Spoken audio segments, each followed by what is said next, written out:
ప్రభువును రక్షకుడైన యేసు క్రీస్తు అతి శ్రేష్టమైన నామాన్ని బట్టి ఈ ఉదయకాల హోసన్న దైవ సందేశాలు అనే కార్యక్రమం వింటున్న దేవుని బిడ్డలైన మీకు శుభం కలుగునగాక. మీరంతా బాగున్నారా? మీ అందరికీ వందనాలు. ఈ శుభవేళ ఒక వర్తమానం మీకు చెప్పాలని కోరుకుంటూ ఉన్నాను. ఈ రోజు నుంచి మే నెల 5, 6, 7 తేదీలలో హనుమాన్ జంక్షన్లో మన ప్రార్థనా మందిరంలో నూజివీడు రోడ్లో ఉన్న అక్కడ ఈ సువార్త స్వస్థ సభలు జరుగుతూ ఉన్నాయి. మీరు ఆ పాంప్లెట్ చూసి ఉంటారు. అందరినీ ప్రేమపూర్వకంగా ఆహ్వానిస్తున్నాం. ప్రార్థించండి, పాలు పొందండి, దైవ దీవెనల వారసులు కండి. మీరు దూరాన ఉన్న వాళ్ళైతే లైవ్లో చూసి తప్పక మీరు దీవించబడాలని కోరుకుంటూ మీ ప్రార్థనలు మేము కోరుకుంటూ ఈ మనవిని చేస్తూ ఉన్నాం. కొద్దిసేపు దేవుని వాక్యాన్ని విందాం.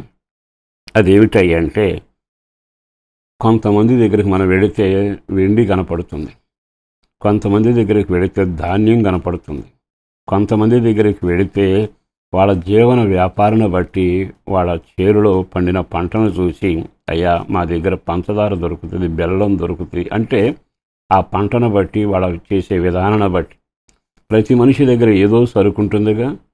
అంటే చిరుధాన్యాలు ఉంటాయి, ధాన్యాలు ఉంటాయి, పప్పు ధాన్యాలు ఉంటాయి, ఆయిల్ ఉంటాయి, అన్ని రకాలు ఉంటాయి. ఇది వాళ్ళ ఏరియాను బట్టి పంటను బట్టి జరుగుతుంది. కానీ విచిత్రం ఏంటి, అన్నీ నీకు అవసరమే కదా. అప్పుడు నువ్వు ఎవరిని పోగొట్టుకోలేవు. అయ్యో నాకు ధాన్యం అవసరమే, నూనె అవసరమని అన్నీ సమకూర్చుకుంటావుగా. అలాగే నీ ఆత్మీయ జీవితానికి కూడా నీకు అన్నీ అవసరమైనవి ఒకే చోట దొరుకుతాయి. అది కానీ నువ్వు పొందగలిగితే నీ జీవితం ధన్యమవుతుంది. అంటే సహజంగా సరుక్కి అక్కడ ఇక్కడికి వెళతాం. ఈ మధ్య అన్నీ ఒకే చోట చేర్చి అమ్మకం చేస్తున్నారు. A to Z మా దగ్గర దొరుకుతాయి అని మీకు తెలిసిందేగా. అలాగే సమస్తం సమకూడే ఒక స్థలం ఉంది, అక్కడ నీకు అవసరమైన సరుకు అంతా ఉంటుందని ఓ సేవకుడిగా నేను చెప్పడానికి ఇష్టపడుతున్నా. యోబు గ్రంథం చాలా జాగ్రత్తగా 12వ అధ్యాయము 13వ వాక్యం నేను చదువుతాను, మీరు జాగ్రత్తగా గమనిస్తారు. ఏమి రాయబడింది తెలుసా? జ్ఞాన శౌర్యములు ఆయన యొద్ద ఉన్నవి, ఆలోచనయు వివేచన ఆయన కలవు. నీవు దేవాధిపతి అయిన దేవుని దగ్గరకు వెళితే ఆయన దగ్గర చూడండి, జ్ఞానం ఉందంట, శక్తి శౌర్యం ఉందట, తర్వాత ఆలోచన ఉందట, వివేచన ఉంది. ఈ 4 మనిషికి అవసరమేగా. ఆలోచన లేకపోతే వాడు బుద్ధిహీనుడు అంటాం, వాడి జ్ఞానం లేకపోతే పశువులాగా ప్రవర్తించాడు అంటాం. ఇంత ఉన్నాడు కానీ, అంత లావు అంత ఎత్తున్నాడు కానీ వాడి దగ్గర బలము శక్తి లేదు, పౌరుషం లేదు, శౌర్యం లేదు అంటాం. మరి ఇవన్నీ విన్నప్పుడల్లా మన వ్యక్తిగత జీవితంలో ఇవన్నీ మనసుకి అవసరం, ఆత్మీయ జీవితానికి ఇంకా అవసరం. అందుకని మనం చదివించేది ఎందుకే? జ్ఞానం కొరకు. మరి ఇవన్నీ తెలిసినప్పుడు జ్ఞానమన్నీ దొరికే ఆ స్థలం నజరుడైన యేసు అని, ఆయనే మన ఆరాధ్య దైవమని ఈనిన తర్వాత, ఎరిగిన తర్వాత ఆయన దగ్గరకు వెళితే ఆయన ధారాళంగా దయచేయగలిగిన వాడట. ఇక్కడ 4 విషయాలు ఉన్నాయిగా: శౌర్యము, జ్ఞానము, ఆలోచన, వివేచన. ఈ 4 ఉంటే, వివేచన కలుగుంటే నీ కుటుంబం పాడవదుగా.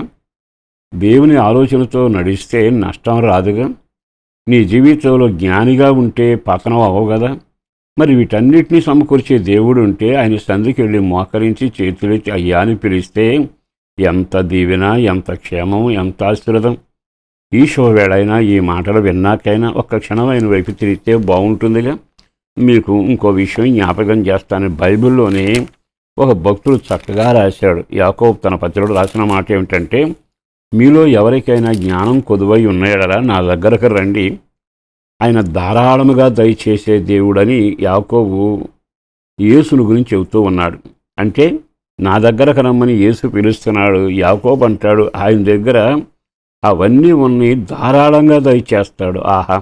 మరి ఈ రోజున దేవుడు ధారాళంగా జ్ఞానము, తెలివి, వివేచన, కృప, నీతి ఇన్ని ఇస్తే నీ మనుగడ, నీ జీవితం ఎంత దీవెనకరంగా ఉంటుంది. మన పిల్లల గురించి తలబాదుకునేది ఎందుకు? వాడి జ్ఞానం లేకపోయిందండి, వాడికి ఆలోచన లేకపోయిందండి, అసలు వివేచన లేకుండా ప్రవర్తిస్తున్నాడు. కారణం పతనావస్థనకు వెళ్ళాడనేగా. మరి నీ ఆత్మీయ జీవితం గురించి ఆలోచించేటప్పుడు ఈ 4 లేకుండా అంత సరుకున్న ఫలితం ఏమిటి? అందరూ ఉన్న ఉపయోగం ఏమిటి? నీ జీవితంలో నష్టపోకమునిపై వాక్యం హెచ్చరిక చేస్తూ ఉండగా ఈ మాటలు విని సమకర సంపదకు ఆధారమైన యేసు వైపు తిరిగి ఆయన యొద్దకు వచ్చి మీరు బ్రతిమలాడగలిగితే ఈ కృప మీకు కలుగునగాక. పరిశుద్ధుడును ప్రేమమడిన ప్రభు వందనాలయ. అపారమైన నీ ప్రేమ కొరకు ధన్యవాదాలు. చేసిన మేలు కొరకు వందనాలు. చేయబోతున్న కార్యాల కొరకు వందనాలు. వారికి సమృద్ధి అయిన జ్ఞాన వివేకం తెలివిని దయచేయండి. ప్రార్థనలో పెంచండి, నీ సందులో నాటండి. నీ వైపు చూస్తూ నడిచే కృప దయచేయండి. వాళ్ళ అవసరాలు ఆరోగ్యం, నెమ్మది, ఐక్యత, సంతోషం, రక్షణ భాగ్యం కలగాలి. ప్రార్థనా జీవితంలో పెంచబడాలి. నీ రాకడొకరు సిద్ధపడాలి. అలాగే సమస్యలకు పరిష్కారం కలగాలి. వివాహాలు జరగాలయా, ఇంట్లో సంతోష కార్యాలు చూడగలగాలి. సంతానం కలగాలి, నెమ్మది కలగాలి. జీవనోపాధిలో లోటు లేకుండా వాడు ఏ పని చేస్తున్నని హస్తం చాపి సమృద్ధిని కలుగచేసి రక్షణతోనూ ప్రార్థనతోనూ పవిత్రతో నడిపించి ఆశీర్వదించుమని యేసు పేరట వేడుచున్నాము తండ్రి. ఆమేన్.